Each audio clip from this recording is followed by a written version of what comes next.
About marijuana, criminalization, prohibition, and equity. So stay tuned, and I'll be giving us a brief welcome of our agenda today, what's going on, and I'll invite Commissioner Title to speak.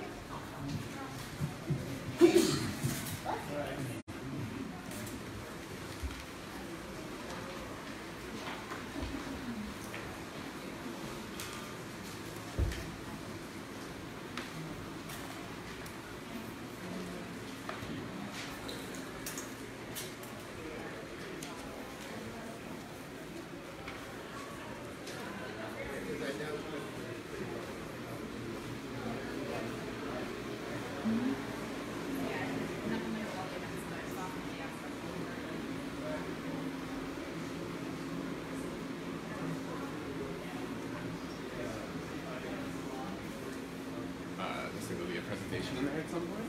Pretty well. I mean, it's actually, and we have a big announcement that we made. Well, you have my contact information, right? Yes. I emailed you and then you emailed me. I actually reached out to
like they're more focused on like the power issues of who can control what versus of like getting the yeah.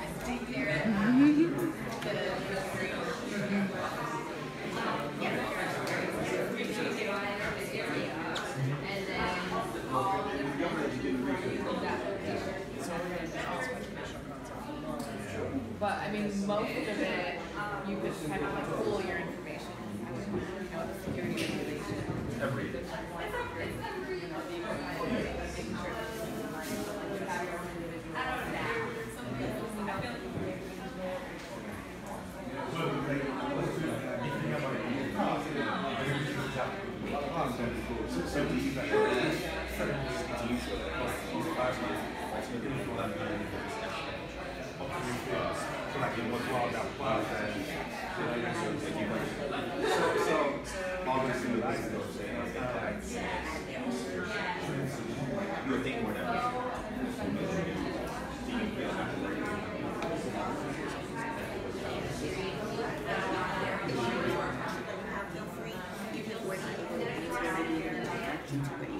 Okay, thank you. I have your email, so. You're welcome. We'll be in contact. Okay. See you, and I'll see you around. Yes. Yes.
Sorry.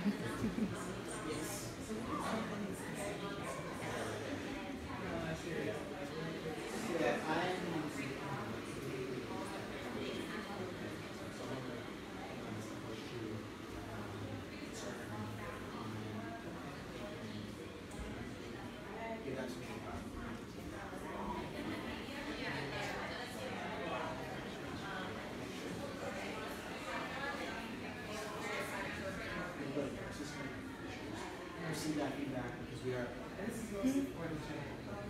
Oh yeah, for yeah, absolutely. Okay, gotcha. Not necessarily I don't need anything.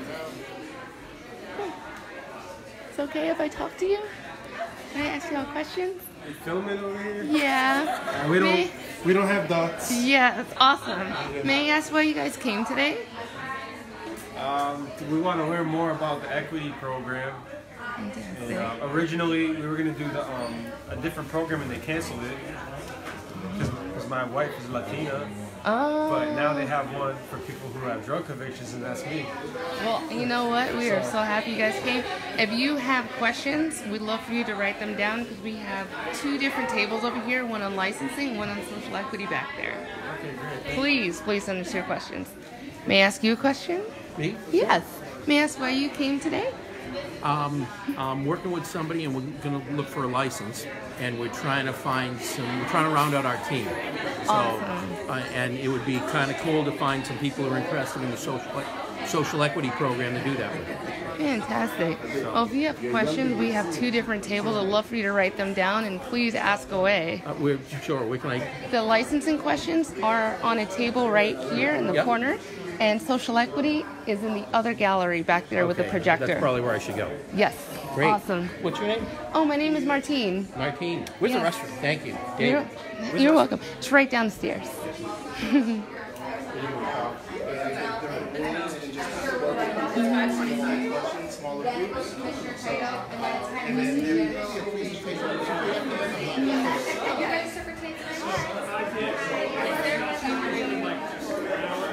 Unfortunately not.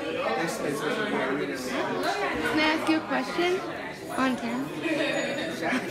Can I ask why you came today? I am economic empowerment and I'm trying to open a dispensary. Oh, fantastic. Awesome. Thank you for coming today.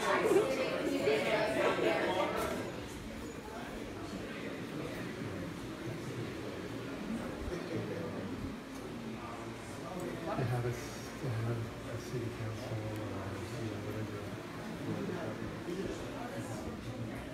Yes.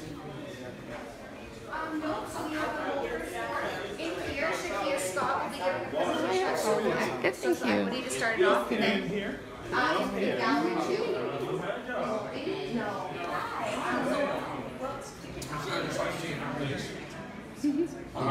Can I ask y'all a question? I do. Christina was supposed to introduce us, but good you're here. Martine, nice to meet you. Yes. So good, we can already talk. Yes. Well, can I ask y'all a question? Sure. You as well. May I ask why you came today? I came definitely to be more informed on what obstacles I face personally, being someone whose life's passion is to want to be a trendsetter in this industry. All right. So that's what I came for tonight. Fantastic. And what about yourself? The truth. Yeah. Well, you know, you can be diplomatic if you want. Yeah. No, so it was really random, but I'm glad I did come and definitely to be more informed. And I come from a state where everything's illegal, so... Where are you from? South Carolina. Oh, right. What Yes. part? Upstate, Greenville, Anderson area, Clemson. Oh, okay. Yeah. I have family in Aiken and Charleston. Okay. Yeah. Charleston, yeah. Yeah. My brother lives there. Oh, yeah. I hope beautiful. your family's safe. Was safe. Yeah, they are. I don't know about their homes though, but yeah, I think they're all right.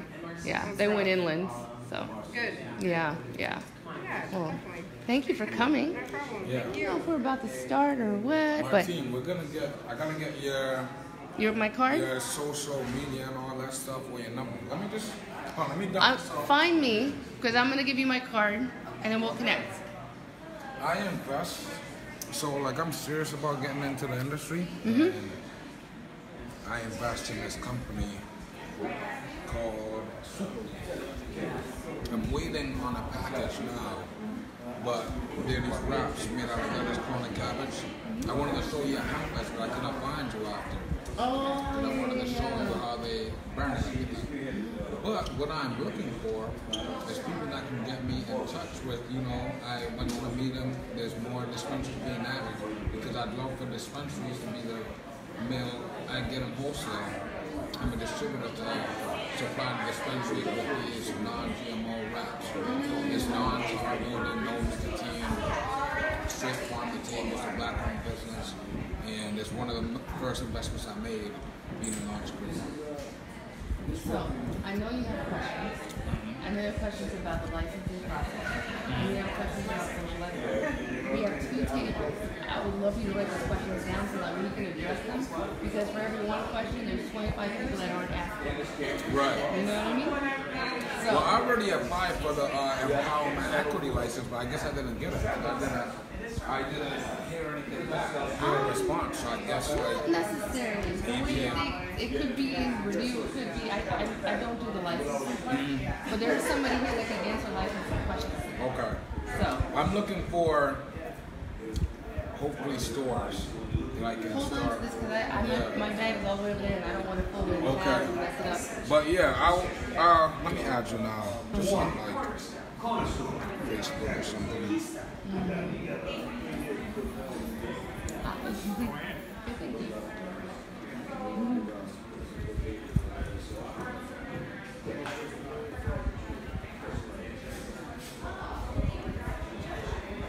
Is this Facebook?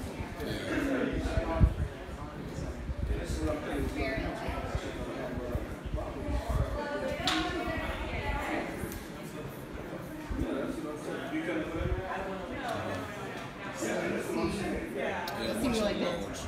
I'm Gerald. Gerald. All right. I know. Yeah. Yeah, my name's right there. Okay. All right. We'll see you soon. Yep. Nice meeting you. Very nice to meet you as well. I don't know when they're starting, but I'm just trying to capture all the comments.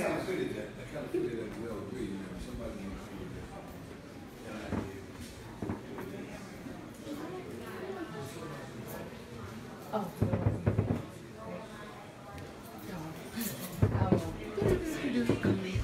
Alright, I think everyone is mostly gathered in there. Mm-hmm.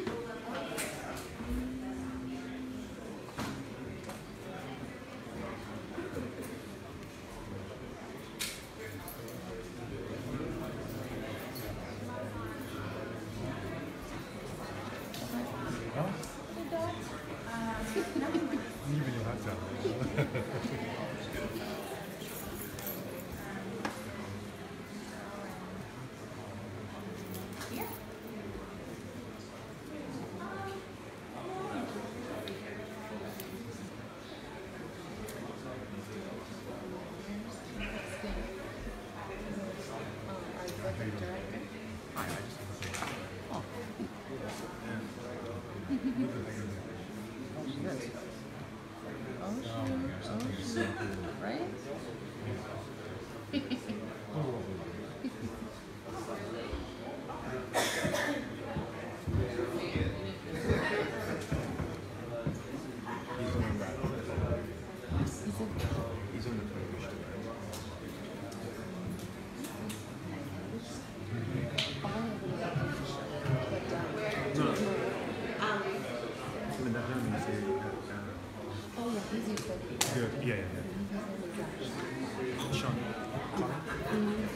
Hello? If everyone could hear me, it would be great if you joined us in Gallery 2. We are going to begin our programming. And thank you all for being here tonight. I'm just going to make my way to the front. This is Gallery 2, where everyone already is. Thank you all for being in here. So, good afternoon and welcome to the Intersection of Cannabis and Equity. My name is Shakia Scott and I am the Director of Community Outreach for the Massachusetts Cannabis Control Commission. I am also the Director and the developer of our nationwide, first in the nation, statewide social equity program. And most importantly, I am your host for tonight. Just really quickly, I would like to thank a couple of people in the room. And first up is our Executive Director, Sean Collins. I'm not sure where he is. Oh, there he is in the back. I would like to thank our Chief of Staff, Erica Chiavelli, Director of Communications and the Digital Director, Cedric Sinclair and Martine Russell, who are also live streaming this event on our Facebook page for those who are unable to attend. So say cheese when you see them. Matt Giancola, our Constituent Services Director, who will be in Gallery 4 tonight, assisting you with any licensing questions that you have or any other constituent services questions that may come about during the night. I would also like to thank Dave Lakeman, our Director of Government Affairs. So if you're in the room and you are in a government position and you have questions, municipal questions, you can ask Dave Lakeman and he'll be around. I'm not sure if he's in this room right now. Also, I'd like to thank Anne Marie. She's at our front desk, logging everyone in. She's our executive assistant. And then, of course, I would like to acknowledge and thank the Greater Boston Chamber of Commerce and their City Awake program. The Intersection of Cannabis and Equity is only one of 30 plus events happening or taking place across the city as a part of their City Awake, as a part of City Awake's program, which is the first of its kind, Fierce Urgency of Now Festival or Fun in Boss. That's hashtag Fun in Boss. Feel free to use that tonight.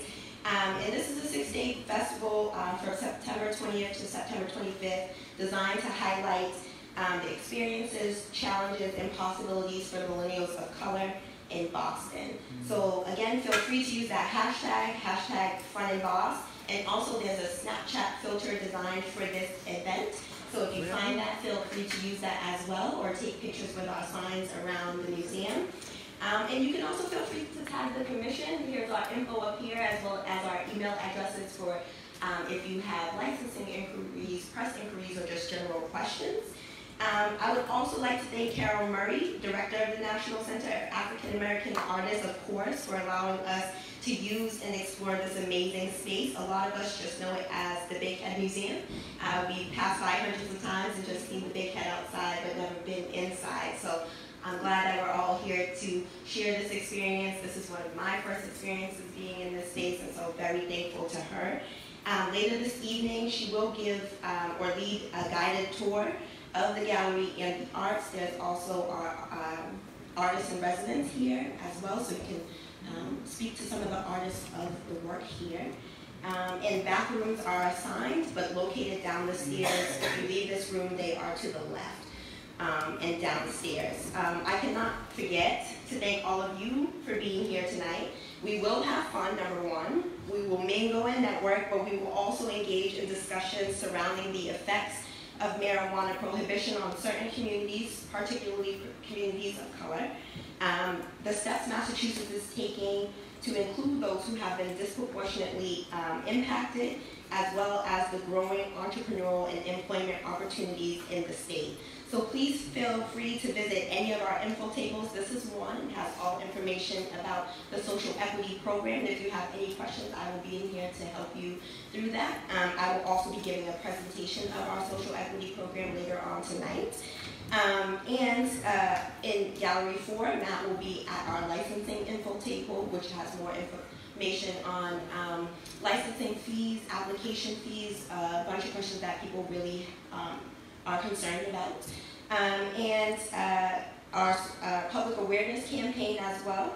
And also feel free, in each gallery there, and in this gallery, it's in the corner, there are thought-provoking questions that we positioned around, so we can get your feedback and your thoughts on equity, the impact this has had on your community or yourself or people that you may know, or suggestions of what we can be doing to be more present and more intentional in our efforts to serve the voters and people that are suffered disproportionately due to the impact of marijuana prohibition and incarceration.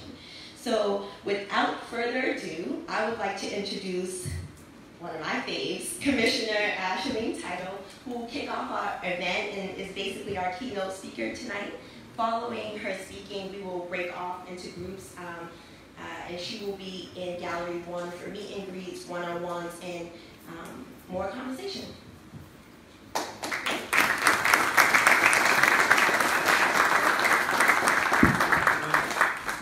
Can we give Shakira and the rest of the staff a hand?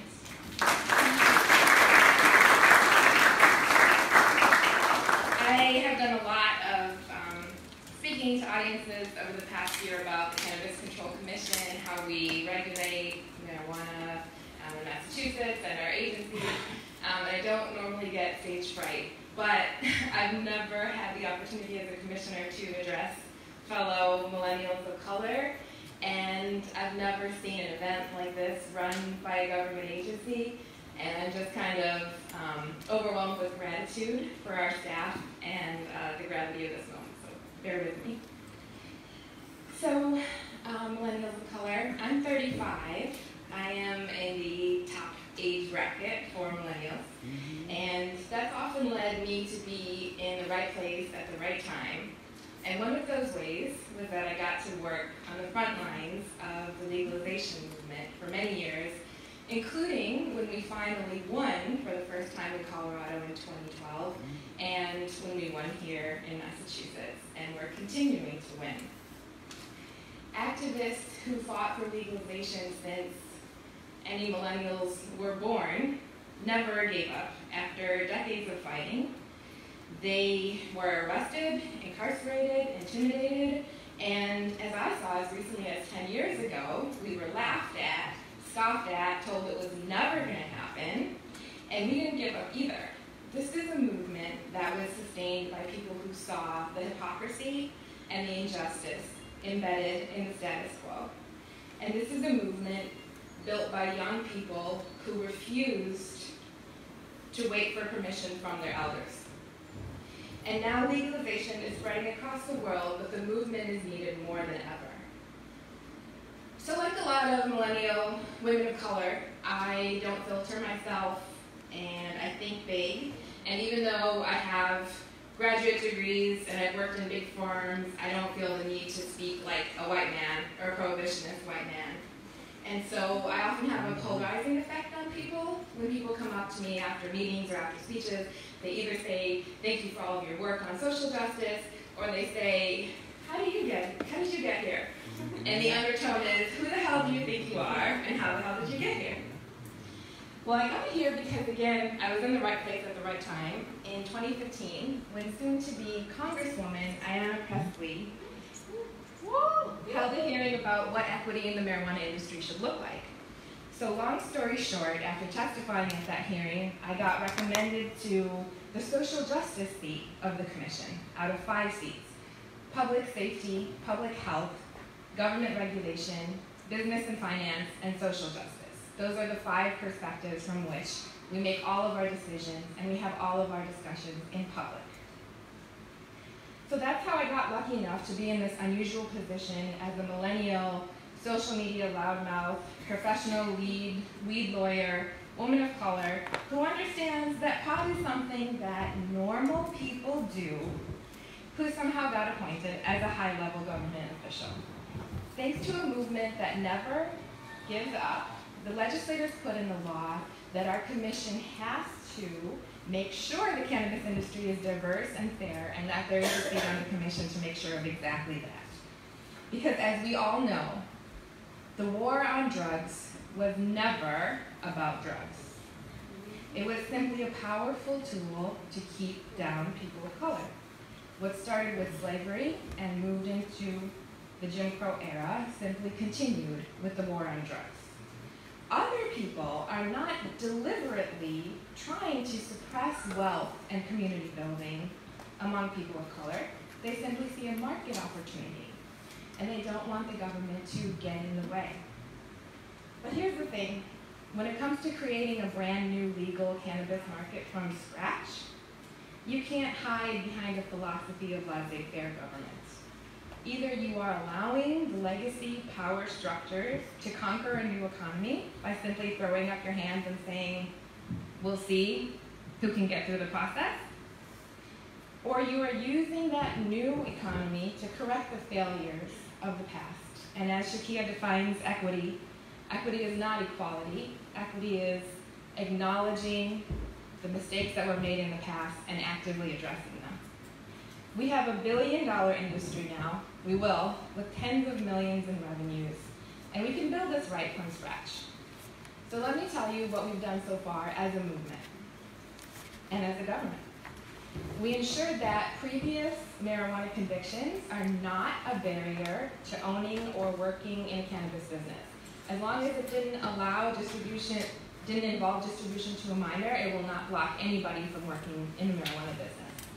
We don't require vertical integration in our state, because when you force a business to own every level of production from growth to processing to sale, you tilt the playing field toward the rich and powerful.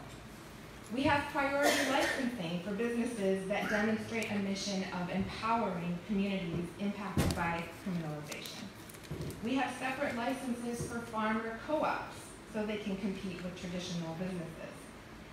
We have revenue generated from licensing fees and tax revenues that under the law will go to restorative justice, jail diversion, workforce development, and mentoring services. We're collecting data on social metrics like women-owned, people of color-owned, and veteran-owned businesses. And yesterday, the Global Commission on Drug Policy, which is a group of former presidents, prime ministers, and world business leaders, put out a report about the status of drug policy globally, and they praised Massachusetts for developing the most far-reaching equity provisions of any legal cannabis market worldwide so far. We can do so much more than just legalize. Legalization is an incredible opportunity to lift up some of the most vulnerable, disenfranchised people against whom prohibition was targeted. And it's on us collectively to actually see that through and make sure that it's not just lip service. That is on us right now. You can do that by staying updated, holding us accountable, going to masscannabiscontrol.com, signing up for our mailing list, coming to our meetings, signing up for the social equity program specific mailing list, and follow me on Twitter and I'll tell you when something needs to be done. Many billions of dollars will be made selling cannabis in Massachusetts. That much is certain. What is less certain is whether this huge boost to the economy will benefit a diverse group of business owners or some of the world's largest corporations. Cannabis legalization can create wealth for people of color and local farmers and small entrepreneurs, or it can simply enrich the shareholders of big banks and cigarette companies. Which one will it be? If we act now, together, we can all be in the right place at the right time. This is a once-in-a-lifetime opportunity to make your voice heard because it matters, and we are making the decisions that will put us on one path or another for generations to come. Thank you.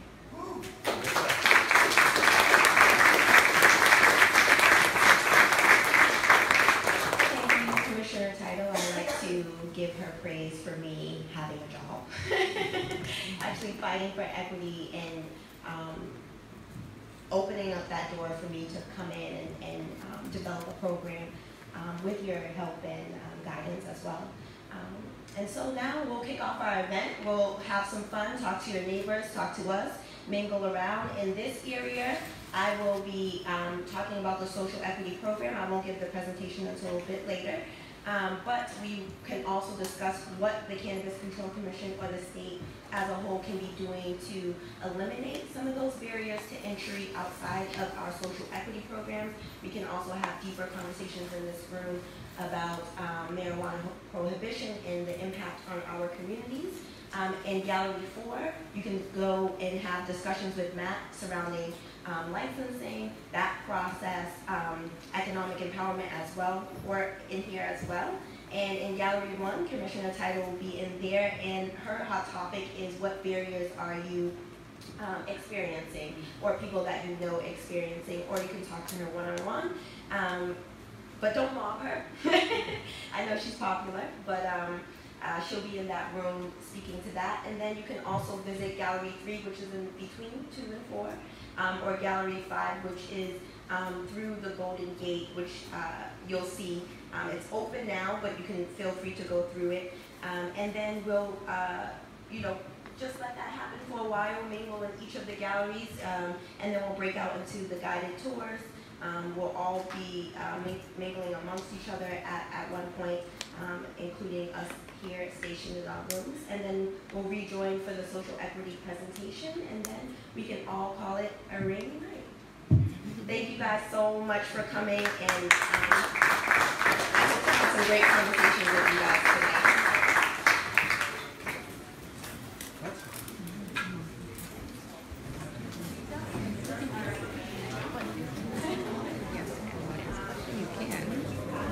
You're good? Yeah, if you want. How you been? Anything new?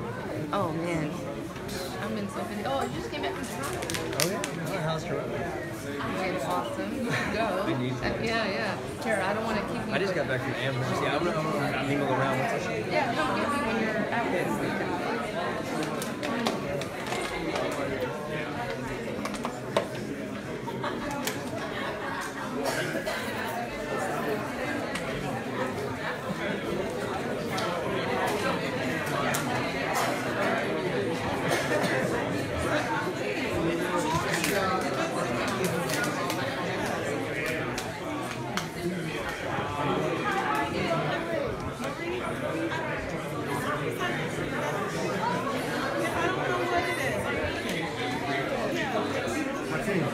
Oh, yes.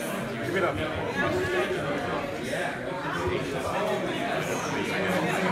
good. How are you?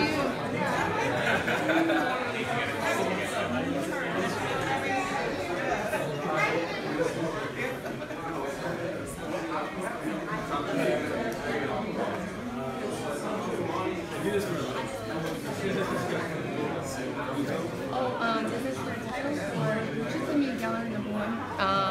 She's probably making her way there. Yeah.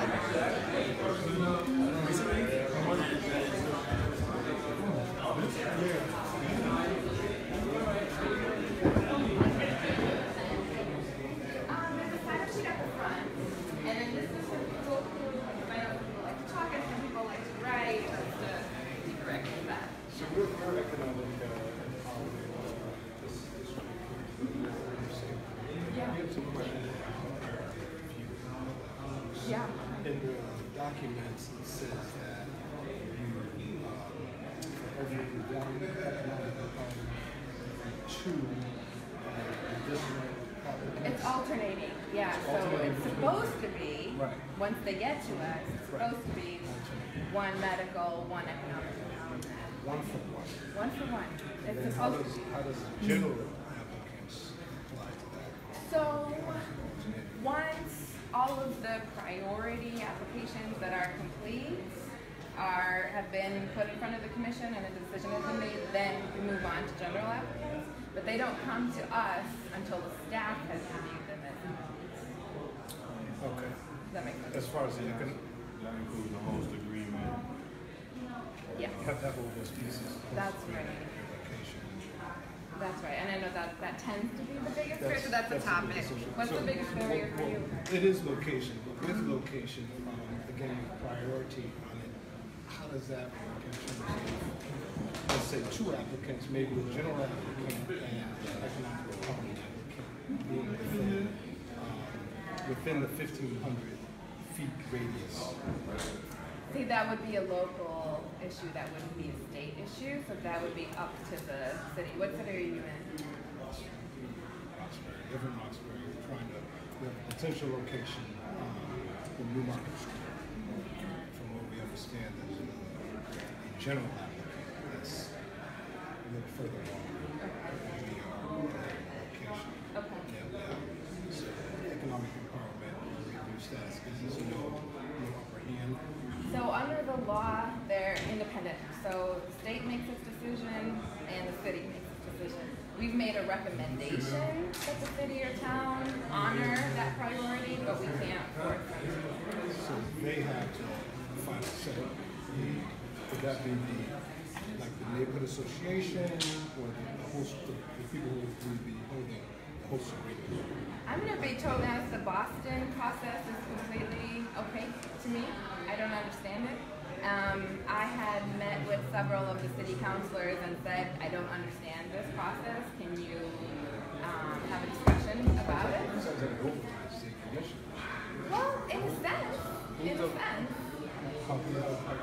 That takes away, it seems like, what you're attempting to do.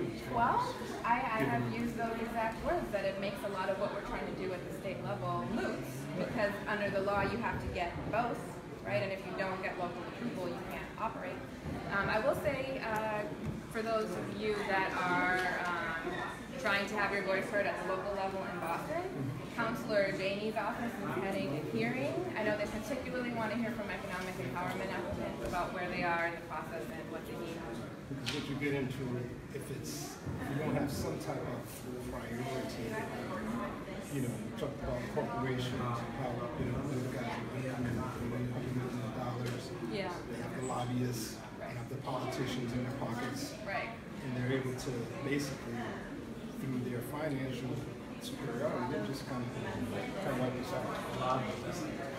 Let me tell you about what we're doing here. We are in each room trying to address a different question. And the one here is barriers in the cannabis industry. So I would encourage people to come and write what you're seeing. And I'm going to guess it's going to be local.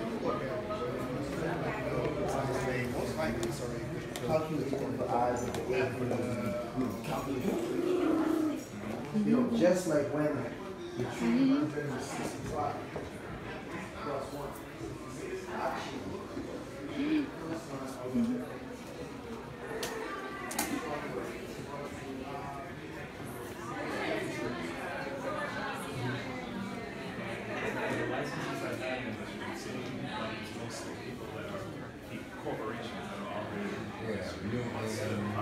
Yeah, more new that way.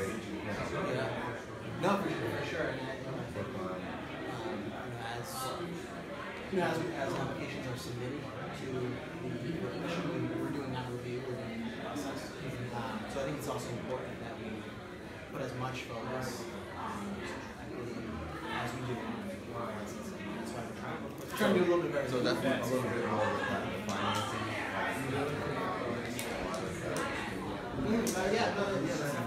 I think that's probably the biggest thing. Because places are opening and doing it and work on it. Right. So here, it's a little different. Yeah. Right. I think think that's probably one of the biggest things that probably with the difference. Yeah, no. Because it's a neighborhood. Right. And so getting those.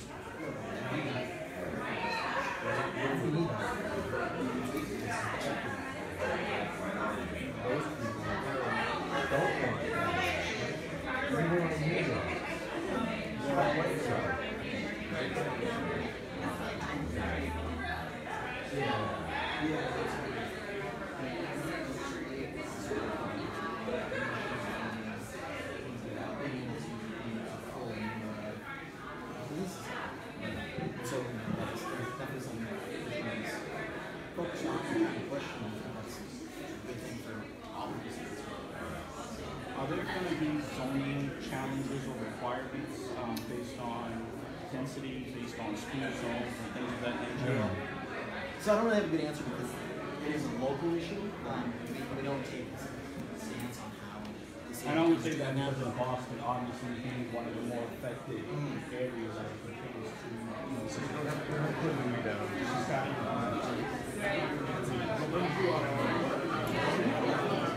So where the industry do you think of this? Yeah, man, we're doing a number of different things. Oh, there's Mary. Hey.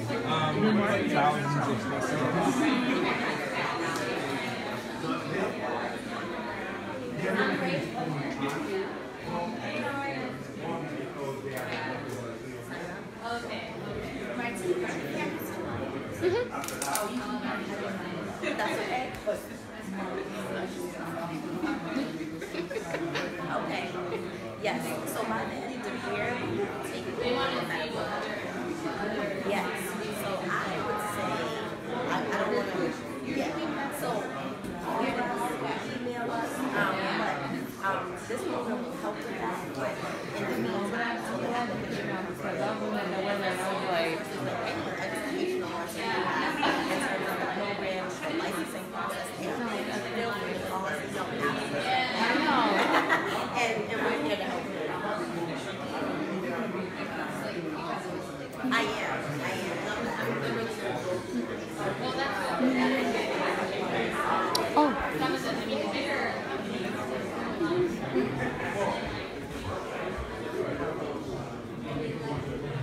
So I want to know the schools that have business. So I could buy a land with this, I don't have business, so I can then do the cultivation. Yeah, but sometimes when I go to those nights and I go to those cities, they sometimes make it completely different. So I need to be a government listed that says it's okay.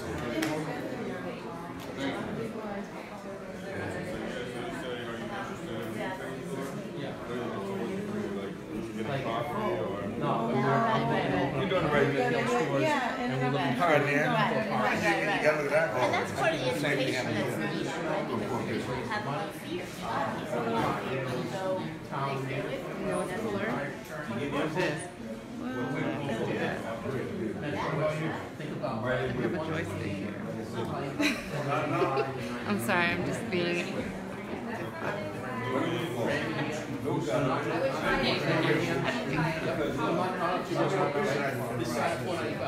You think about Alston, a lot of these towns got Most of those times, the only time I got there is but in Milford, we told one company, and then they said that was a company that was already there.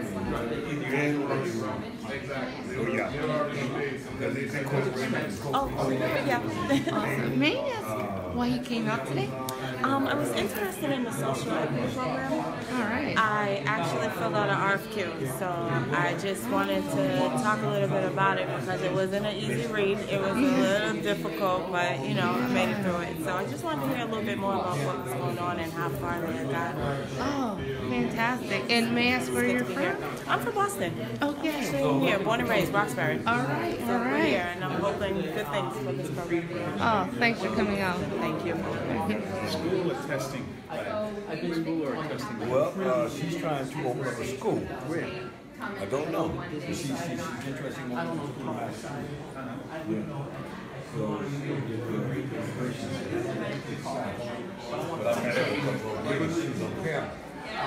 He's interested in And you're an investor. No, I'm cooperating. So I'm not worried I can raise the money. I've already talked to him. That's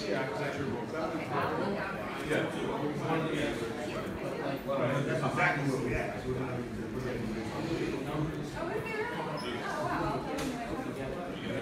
I was in the where people were stuff on the whole hiring, but I'm so glad. So I will reach out to you on when workshop or seminars that happen. Yeah, that's great. And I can, yeah, I'm not sure how long it'll be, honestly, before we hold that, but I can also just try and like recommend, you know, existing seminars and stuff too. Great. Thank you. You're welcome. Hi, my name is Andy Novik. Hi. I just wanted to say I've been following you online and you're doing awesome work. I live in New York. I'm not here. And the reason I came is because I'm really interested in seeing where I can try to help duplicate what you're doing in New York. So if you have any suggestions, I've been looking online for what groups are doing it. And if you have any suggestions for where I should go, because I'm an activist for marketing and I feel like this is where I want to be. So oh, that's great. If you guide me a little, I can kind of. So in New York, I work with the Drug Policy Alliance and Vocal New York. Yep, right, okay. I think those are the main two. There's also MAZE. That's a new one. Oh, okay, so you're already. Well, but I didn't know which ones you. And then there's another one called Start Smart. Oh, that's a coalition, right? I don't know. So they seem to be the most in sync with what you're doing. Yeah, so so I've met with them. They're a coalition that was, like, those are like more general long-term groups, and this one was just to pass the legalization bill. Yeah, Smart Start. Right. So you think these are all including social equity programs and what they're doing? Yeah, definitely. DPA kind of led it in California. Right. All right. Yeah, I would definitely recommend that. And then isn't true they're having like listening sessions? Yes, they are. But they're going to one on Monday. Right. So one thing we saw in New Jersey was that a lot of people showed up to the hearings and said they liked Massachusetts equity program, and now the bill has a lot of people. Well, that's a good thing. So I can just go to all the hearings and just disguise myself as an activist and say, you should see what they're doing in Massachusetts, right? Didn't we hear from you last time, lady? Yeah, it looks like you're like a clown now. All right, well, that's great. Thanks. Thank you for your kind words. So you can duplicate your activism. It's really awesome. Thank you. Thanks. Good luck. How you doing? Hi. My name is Caleb. I'm not as well read as other people out there. That's all right. I just got to I don't know. This is a license man. This might be more retail.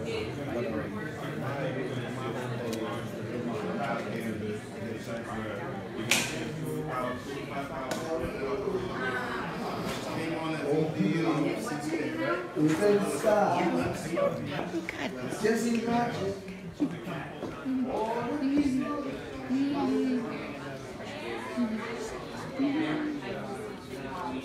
a lot of barriers to people establishing any sort of retail business or growing business. He thinks his problem with addiction is everyone should suffer from that. I mean, I commend him for overcoming it, but I mean, that doesn't mean that every single person in Boston has to not take advantage of it. And then you're talking about people who were disproportionately affected by arrests for a very long time, and they're not taking part of the economy. Whereas you go to Newton and Wayland and John Boehner somewhere making tons of money off of marijuana. So something like that to just kind of help navigate and have a very constructive discussion with some city council members and maybe the mayor that even though you don't agree with it, the law, you can possibly navigate around it. No, I definitely think that's a good idea. It's like it's worth exploring it. See if there's a way that we can structure an application process. What are some of the things that towns and cities can and cannot do, and how does the commission enforce it? So the commission has a rule that they cannot enforce. But they place the rules. I'm sorry? They're placing the rules, correct? No, the rules for a host community agreement being necessary to get an application as part of the state law. And the Commission recently ruled that they do not have that statutory authority to look into it. Yeah.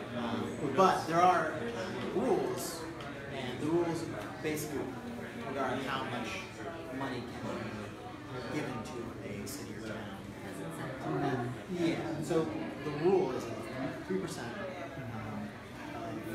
revenue of an entity can go to a city or town if those costs are directly tied to the fact that business is there. So, for example, if there is increased traffic in that area, there are ways that this is not spent towards traffic, or if there is a need for a police detail to be outside. Things that are directly tied to the fact that that location is being used as marijuana. Authentic extract.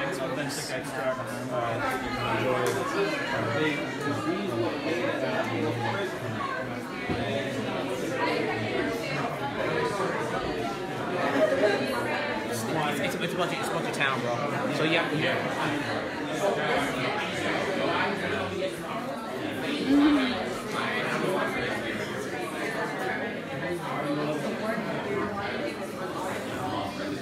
That's a beautiful man.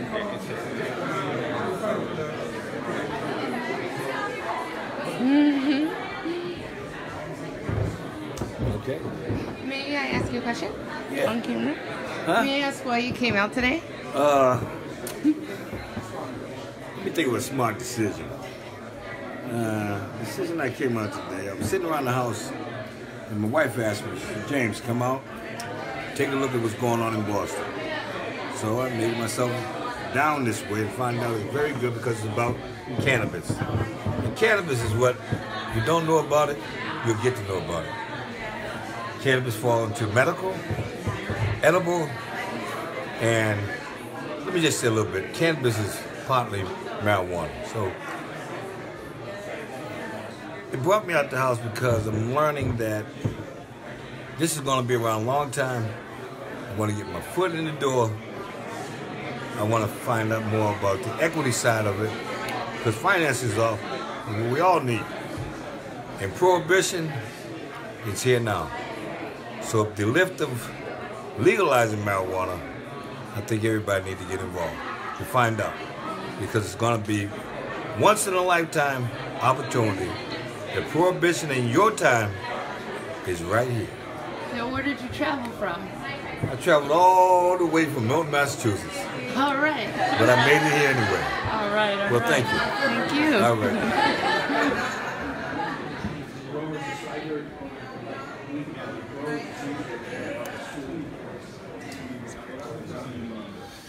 I've been telling him to do the 3 and I don't think it's CCC they want to sue. Vice versa. But I think they don't want to sue. I'm interested in marijuana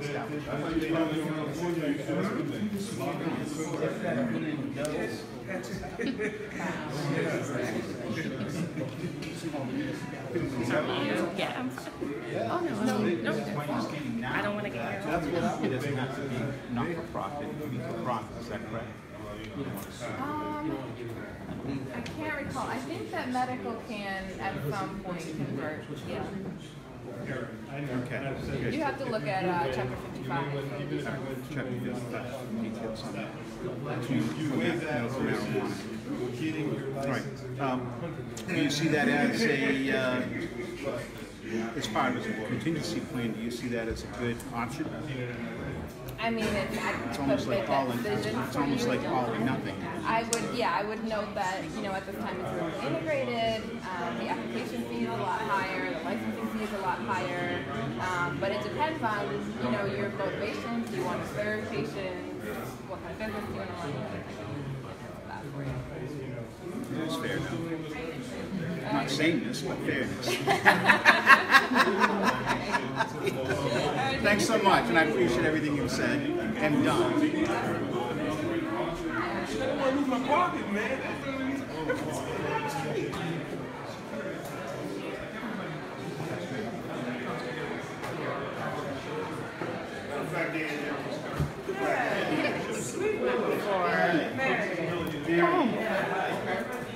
That's right. I'll let you pass. I see the dog. Oh, thank you.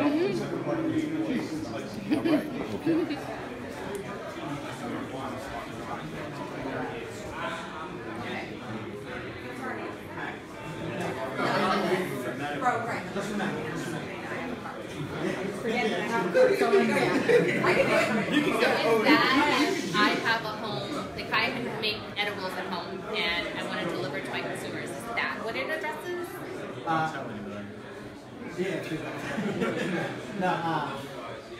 Yeah, as of right now, for adult use, recreational, you cannot deliver to someone's home. Got it. That can only be delivered to another business.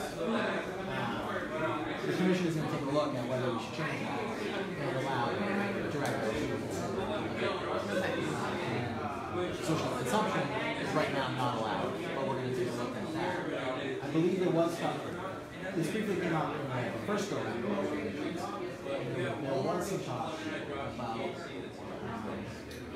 if we do go down the road of having those two policies, having a certain amount of time to live, those licenses are only limited to economic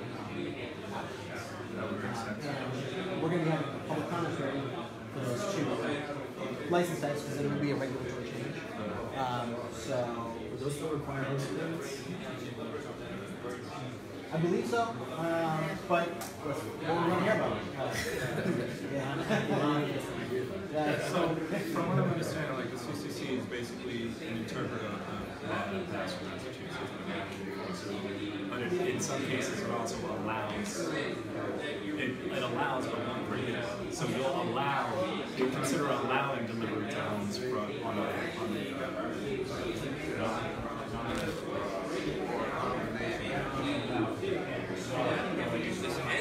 Have to first break down the CBD, and then break down the THC. And we said that we get a retail store CBD and the THC. License and the drug, and they're both going after the same drug. So if you just had THC in there, so you break down the word THC. Actually, you have CBD, it goes to CBD first, then it goes out to THC, and now the THC you got to make your retail blood. So I'm working on why do you see that CBD really have effects that's like my with THC when you have more THC integrated? So there's something weird. December, we don't quite retail, you don't think?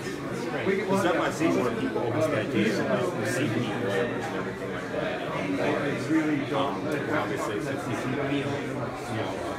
No, I know. I heard of them. They haven't even gone past like anywhere past the yeah, the psychoactive. Yeah. First one was a medical. Yeah, I mean they have. I don't know. Yeah, exactly. They've got their provisional. So when I hear we can talk about their experience smoking in Swan and being there, I never really had it was like being marijuana. I think we have a psyche right, like kind of where you are in the place that you're in. Certain setting is certain setting. Certain setting. Yeah.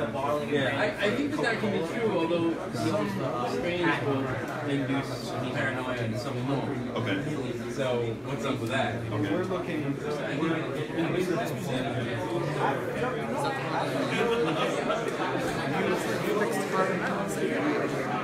When you add up all those amounts, it's like hundreds of millions.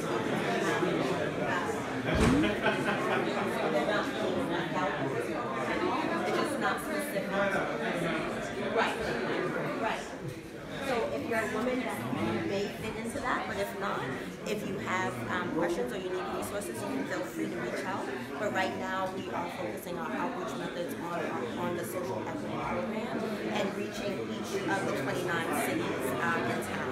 But for women, veterans, farmers, and people, we are going to do specific outreach and have specific resources for them. like funneling business owners into the supplier diversity program, making sure that people hold equity.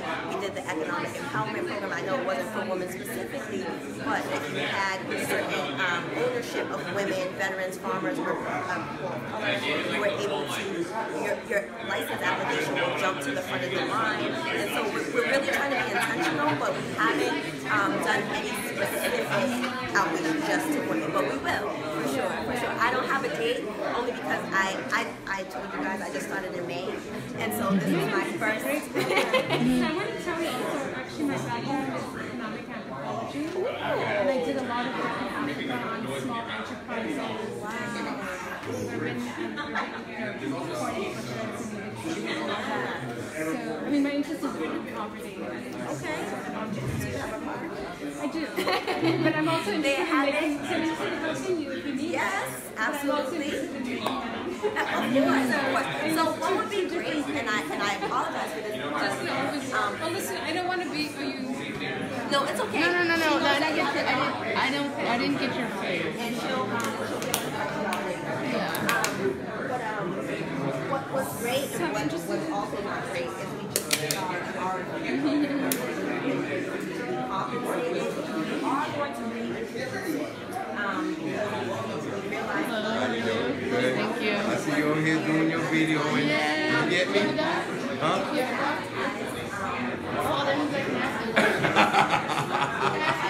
Sure can. Okay.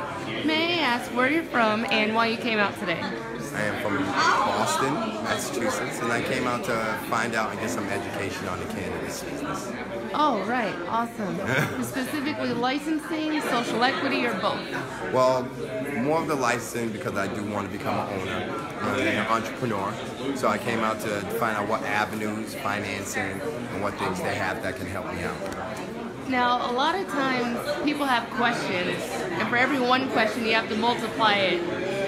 What is there one question that you'd like to know specifically today, or is there something that's been, or is it just general? Well, the one question I would like to know is, I see that we're having this meeting and stuff, but I want to make sure that if there's someone who's going to contact with us, that we can conversate, so we can actually get the ball rolling, you know what I mean? You know, because of right now, you know, it's more like internet, and, you know, the call line is just, you know, go back to the internet, and as they come in here trying to work with us, we actually need people to work with. So that's my big thing. Who are the people we're going to work with? I think I have an answer. Her name is Shakia Scott. She's right there. I got her card. All right, perfect. Awesome. Thank you for coming out. Thank you.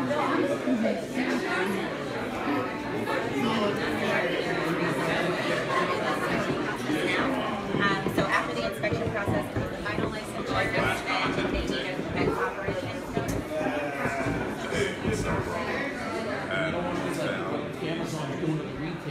That's our neighborhood.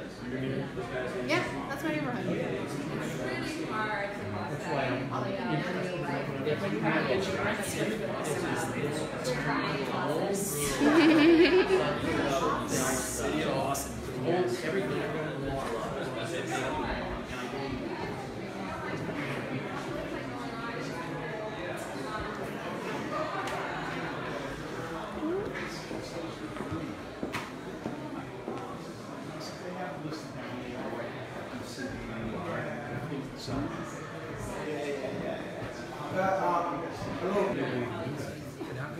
Per client, I can understand you measure the square footage of the room, right? But per client, it's about well, depending how big you do. So it's like they don't have enough people with enough room. So I'm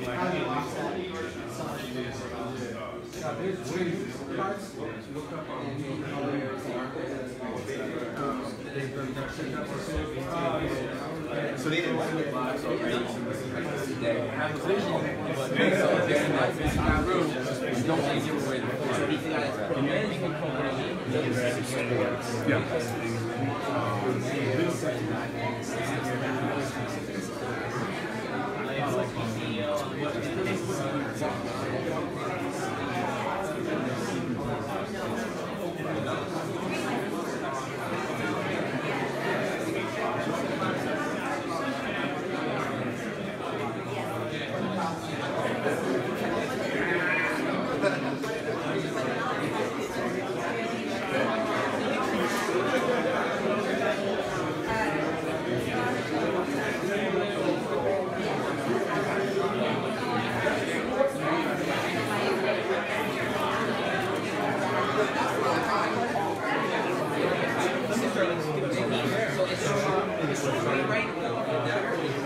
All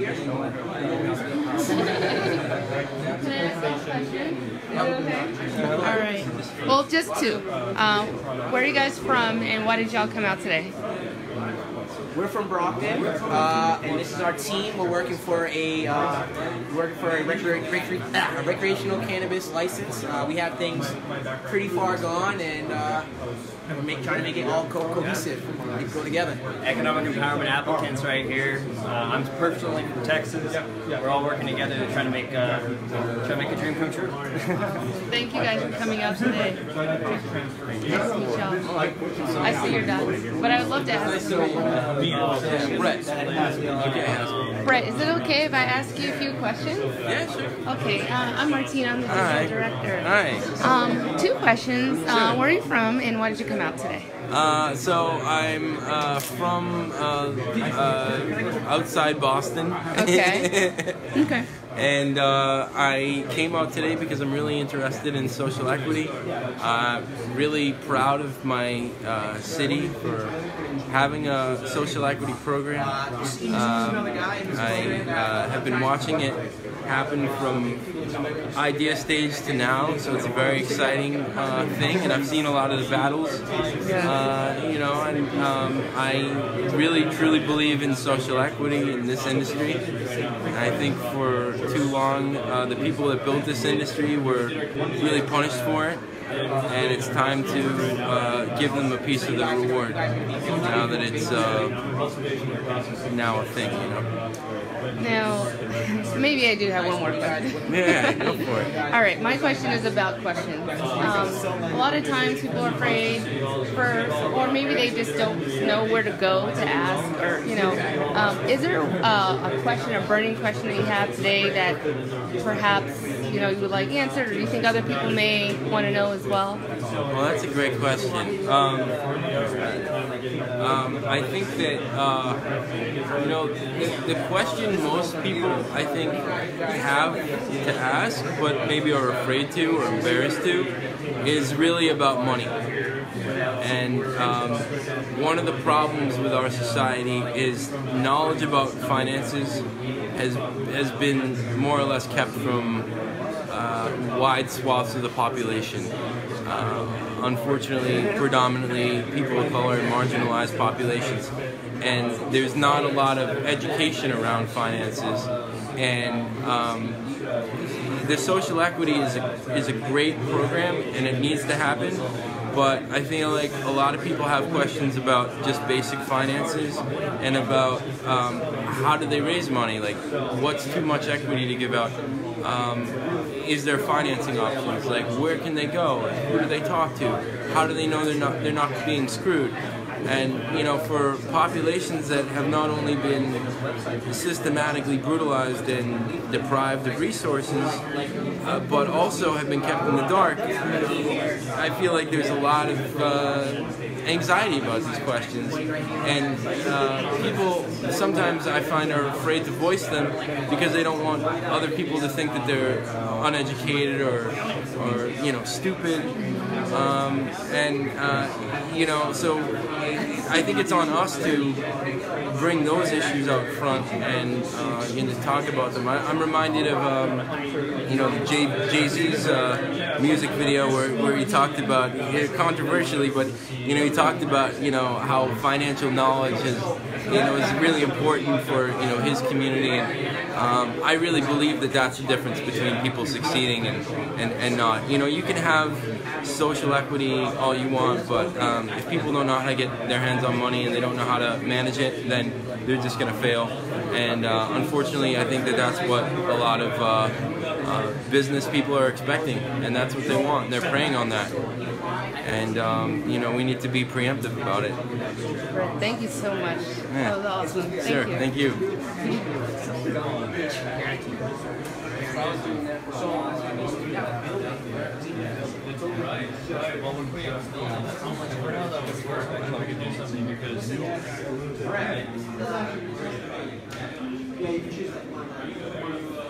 May I ask you a question? Sure. It's okay. Don't worry, it's easy. What are you gonna ask me first? Oh, just where you from and what you come out today. Okay. And what you come out today. Okay. I thought it was something tricky that I need to study. Where are you from and why did you come out today? I am from Boston, Dorchester, Mass. Live locally. My name is Jaleel Heath. I came out here today. Number one, to give more information about the cannabis control process, about hopefully learning more about the licensing process. And while I'm here, I get to network a few people that are here as well and try to pick their brains for different ideas moving forward. Fantastic. Thank you for coming out. You're very welcome. Very nice to meet and you. I love the museum. Oh, thank you. Is this your first time here? This is actually, no, I've been here a while back, but some of the things have changed. So like a few things have been altered, a few things have changed. So last time I was here, I was actually a young child. That's how long this place has been here. So we were trying to figure it out. We're trying, between us, like, when did this building open? But I don't know exactly when, but I know it's been here well before I was here. So. Sure. But thank you again. Absolutely. Hi. Sarah. Sure. It'll be, don't worry. Where are you from and why did you come out today?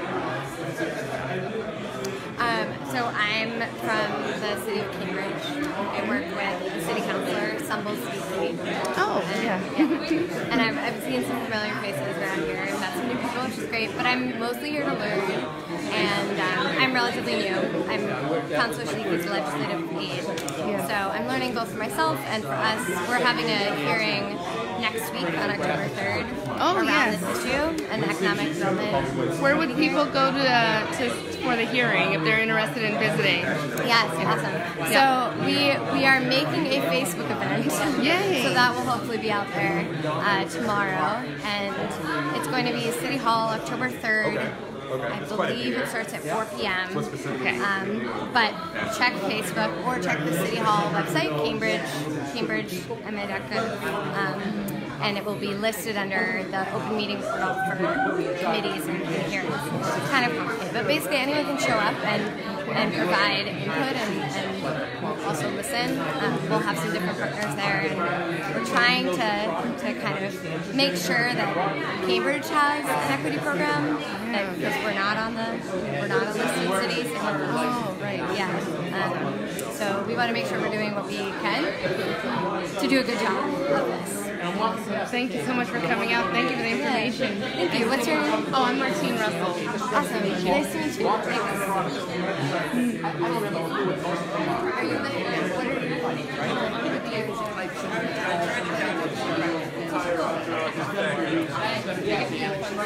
Great, I know. You get to meet everyone.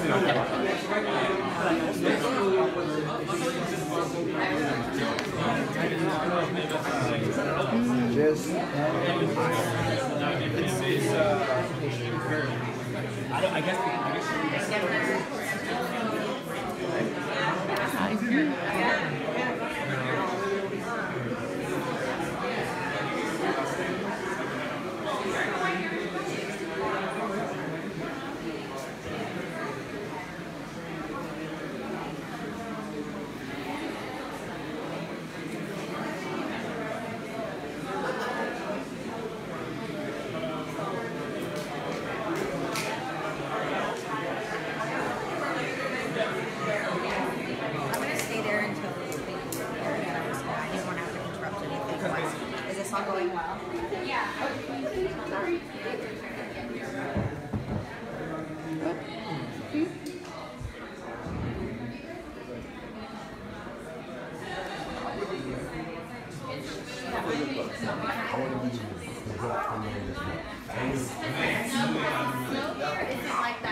I'm afraid of nothing.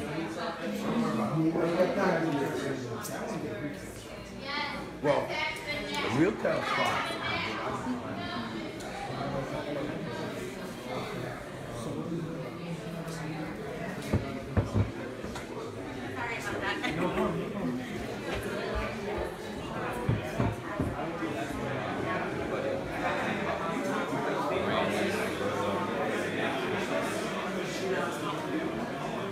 Finances, for sure.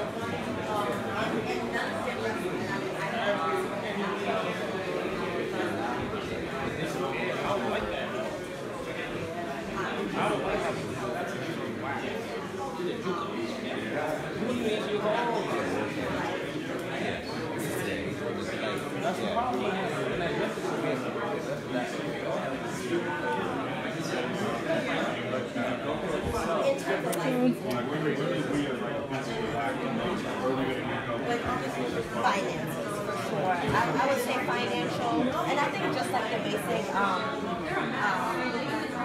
knowing the process. You know what I mean?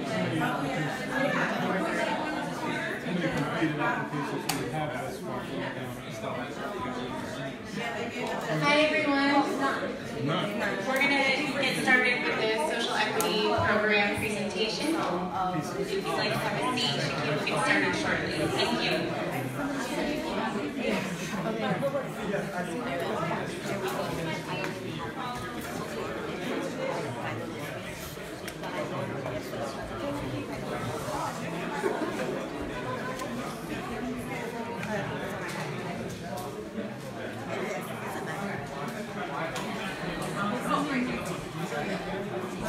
Oh, this is on right here.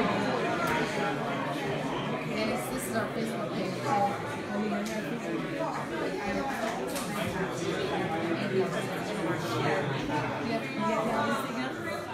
No. I just want to oh, that's me.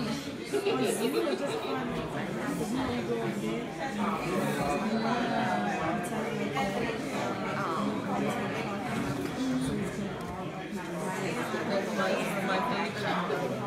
But we do have Facebook.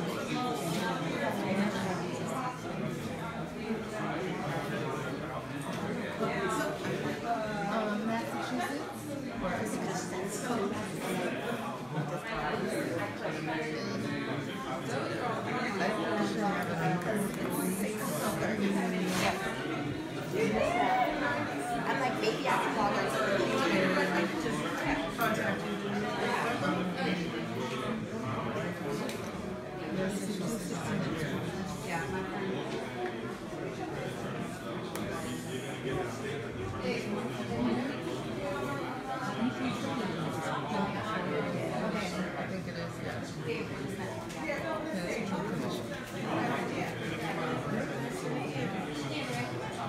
I know it's so long. Your phone? You have two? You want me to call? Yeah. Oh.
I definitely don't have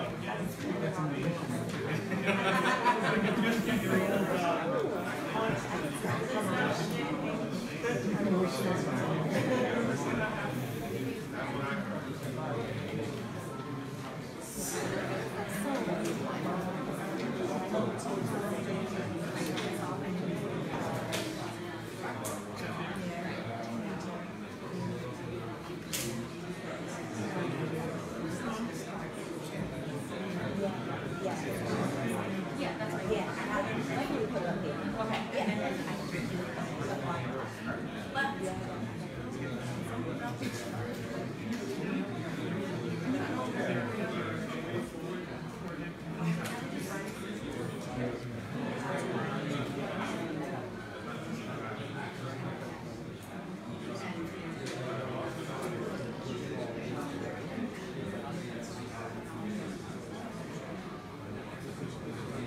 great conversations tonight and began to kind of open your minds about equity in cannabis and the intersection of those and how those have directly impacted our community, specifically of color.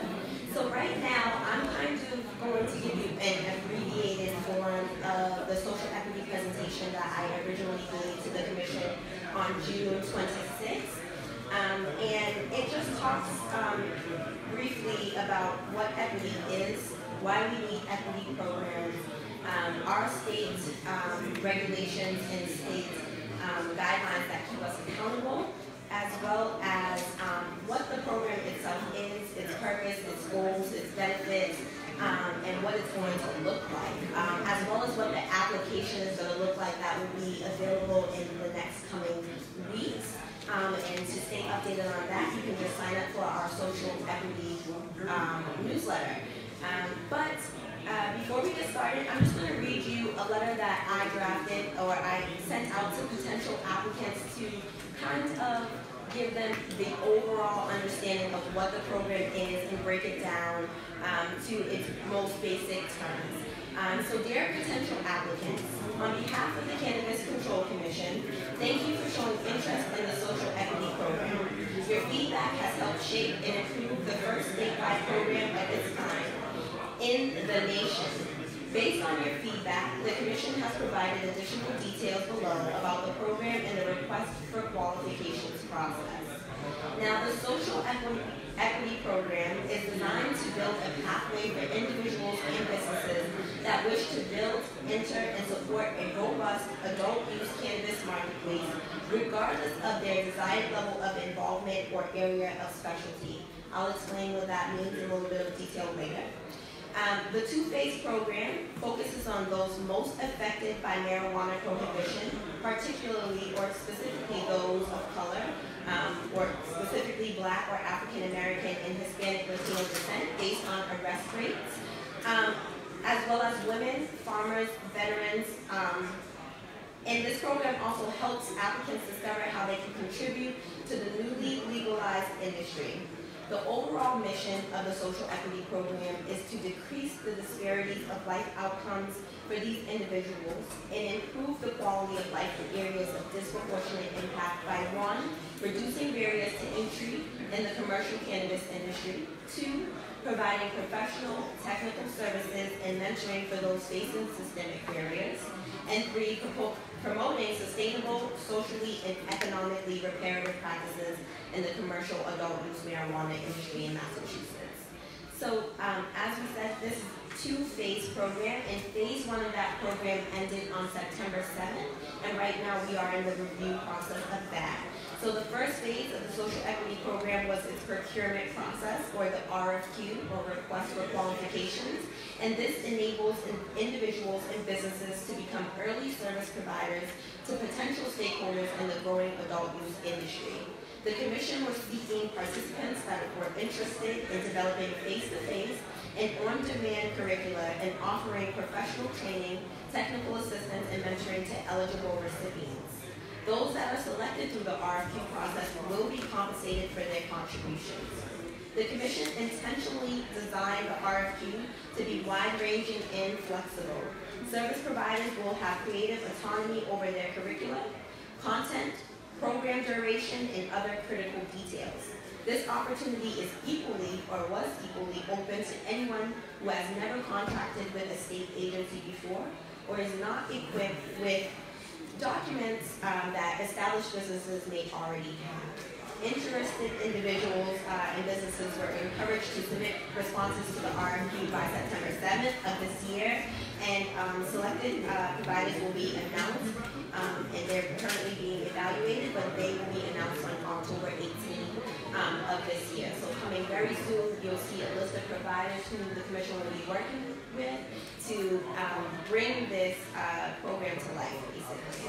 The second phase of the program, which we'll get more in depth in a second, is or will happen after the September 7th deadline of the RFQ, and more specifically after we announce the selected vendors. The application for the social equity program will be available, and that that is for those who are looking to receive the professional training, technical assistance, and mentoring. And to be eligible for this portion, I talked to a bunch of you about this earlier, but to be eligible for this portion of the program, individuals must meet at least one of the following criteria, and one and only one. That doesn't mean you have to submit for all three. It's just one and you're in. And I believe it may be up there in front of us. Yes, so that's our eligibility criteria. Residents in the area of disproportionate impact for 5 of the past 10 years, including that your income may not exceed 400% of the federal poverty line. We have a graphic on our website to let you know what that chart looks like. But for a one-person household, it's about $50,000. And so we really think that includes a wide range of people. We didn't want to be too exclusive in terms of who we accepted. Or you can have a past drug conviction and be a resident of Massachusetts for the last 12 months or a year. Or you could have been married to, or the spouse of, or the child of someone with a past conviction. And that was very important for us because I think people look past the real trickle-down effects of incarceration on one's family, one's child, one's parent, and so that was very important for us to include and make sure that we were reaching those demographics. Now, the application itself for this portion will be in 9 steps. I know that sounds like a lot, but it's not. It will be digitally accessible through our website, the Commission's website, and it will stay open indefinitely. So this program has no close date. Once it opens, we'll accept applicants year-round and indefinitely until basically we run out of resources to give, and then we'll ask for more. So those who sign up for our social equity mailing list, as I keep saying, they will receive an email alert when the application becomes available, and we will also produce the application in a PDF preview form, so that anybody interested in applying can see the application in its full entirety before they actually apply, so you can assess if you want to go ahead and do this, or if this is for you or not, or you can prepare documents that may need to be submitted. Now, this is the part of the program where everything comes together. It's still a part of the second phase of the program. Once the qualified service providers are selected and the applicants are accepted, they will be paired based on our track system. This is this document here, if anybody has that in hand. It's also available in this. I know some people have this available too. And those tracks will be chosen based on the applicant's interest in the cannabis industry, your current skills, and the outcomes you are seeking to gain from the program. The tracks are as follows. There's the entrepreneur track, and that's for those who are seeking licensure and ownership. There's the core track for those who are interested in cannabis careers at marijuana establishments at the managerial and executive level. And then there's our re-entry and entry-level track for those re-entering society, possibly from being incarcerated for marijuana convictions. And those with entry-level experience, and that's about 1 to 2 years. And then there's our ancillary track, which I love to really talk about because it expands people's minds on what this industry can look like. And this track is for those with existing skills that are directly transferable to working with or supporting cannabis businesses, including inventors and developers of new cannabis accessories and tools. And why I say the ancillary track helps people open their minds about this business is because right now, and in my experience in talking to people, most people are instantly thinking ownership. And that's as far as it goes. It's like, I have to open a business, how do I open a business, but not how do I support a business. And once these businesses open, they're going to need, people are going to rebrand themselves as marijuana plumbers, marijuana electricians, marijuana HVAC, marijuana security. And so people, I want to give people the idea that their skills can be used in this industry without thinking that they have to reinvent themselves or open a business to be a part of this industry. And so that is the breakdown of the program as much as possible. But now I'll jump into the actual presentation that I gave, and it kind of, again, just goes through what equity is. And so quickly, I just want to identify that equity is not equality. Those are two different things, and this graphic kind of gives you the sense of why those two things are different. Equality is saying, okay, now that we've punished you for marijuana possession, now everything's fine and everybody's on an equal standing foot and we'll just move forward from here.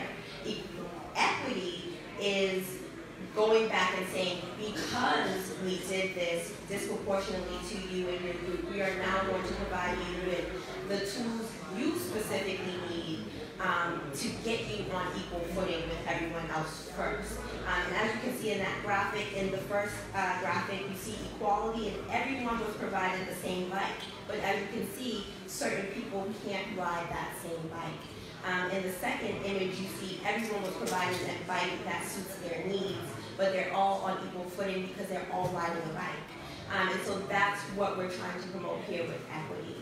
The next slide talks about the war on drugs and shows you a timeline that lets us know that 8 million people, as of, I believe this was 2010, I apologize, sorry, 2000, 8 million people since 2000 have been incarcerated for marijuana. That means 8 million people and more and their families are currently still affected by incarceration for marijuana, the stigma that comes with it, the loss of entrepreneurial and employment opportunities, and a constant cycle of sometimes poverty. And so that's what that talks about there, but it gives you also a timeline of the cannabis laws in Massachusetts and how those developed and when they developed. Our next slide defines our disparities, and this is a lot of what our equity program and the commission prides itself on is really digging in to figure out what these disparities are, where they exist, and how we can help redress or address some of those. And here we see that possession and sales between black and white, and we highlight black and white here, not to make it a black and white subject, but because these are the most stark differences in arrest for the same amount of sales or possession between the two groups. And so those people of color, specifically black here, and white and their white counterparts, use and distributed marijuana at relatively and really no difference between how they used it or sold it. But black people were more disproportionately arrested. And so that's here what we try to present to you so people have an idea of why we're doing an equity program. On the side, you see the racial disparities in the system of incarceration, kind of broken down by black and Latino. And these are the groups that were most disproportionately impacted, and that's why they're here. This doesn't mean that you are left out. This is just to give you the picture of the most stark differences in these arrest patterns. The next slide also shows our disparities in representation in the cannabis industry. So I know a lot of you heard that we're looking to engage women, veterans, farmers, as well as people of color, and this is why. When we see the breakdown of cannabis business owners and founders, specifically by race, here, we see a great disparity. And so we want to be able to start on the right foot as it's new here and really make a difference in that disparity, if not overall eliminate it. And then here we also see the key barriers to entry, which may be some of your key barriers to entry, and these are also what we are looking to address as well. So there's financial, these are the top four: financial, which is access to capital or financing, access to real estate, licensing and regulatory fees, and then technical, business ownership, legal and regulatory, tax, awareness of equity programs, criminal, background checks, And so that's why we're making sure that we are engaging people that have past records, and we're not excluding them from this industry, because then we would furthermore create that disparity. And then other, your geographical location matters. Some places have transit depots, and there's not a way for you to get to or access the resources that you need. And then there's also distrust in the government. And so I'm sitting here as a representative from a state agency, and some people are like, I'm not talking to you about weed. And so we just want to make sure that we're present and we're doing our part to be real people and to connect to you as real people, so that, not so that you trust us and then we can do whatever we want with you, but so that you do trust us on a real level, and that we're able to assist you through this process and really make a difference in this industry. After that, we have our state law, legislative mandates. These hold us accountable to these equity programs and what we need to do in terms of making this an equitable industry. And one of them was the equity program for applicants. The law requires the Commission to adopt procedures and policies to promote and encourage full participation in the marijuana industry by people from communities that have been disproportionately harmed by marijuana prohibition and enforcement, and to positively impact those communities. The first of those programs was our Economic Empowerment Priority Review for applicants. I want to talk about this program specifically because a lot of people confuse it with the Social Equity Program. So they are two separate programs. They are both under the umbrella of social equity programs, but one is the Economic Empowerment Program and the other is the Social Equity Program.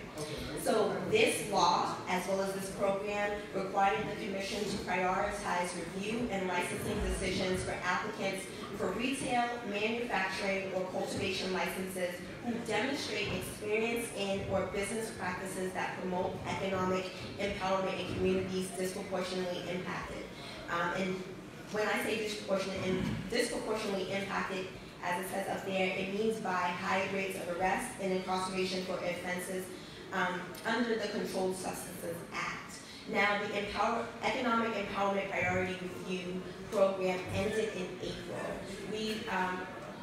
We gave 123 applicants priority review, and what that means is when they submit their licensing applications to the Commission, no matter